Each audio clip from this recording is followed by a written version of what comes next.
வியாதியஸ்தன் என்று உன்னை ஒதுக்கி வைப்பார்கள். வேண்டாத வார்த்தைகளை சொல்லி புண்படுத்துவார்கள். வியாதியஸ்தன் என்று உன்னை ஒதுக்கி வைப்பார்கள். வேண்டாத வார்த்தைகளை சொல்லி புண்படுத்துவார்கள். வாழ்வதா சாவதா என்று நீ அழுது புலம்பிடுவாய்.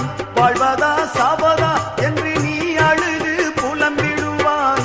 வாழத்தான் வேண்டும் என்று வியாதியிலே சுகம் தரவே உனக்கொருவர் இருக்கின்றார். உன்னை விசாரிக்க துடிக்கின்றார். உன்னையும் என்னையும் இயேசு நேசிக்கிறார். நம்மை உள்ள கைகளில் வரைந்திருக்கிறார். நம்மை உள்ள கைகளில் வரைந்திருக்கிறார்.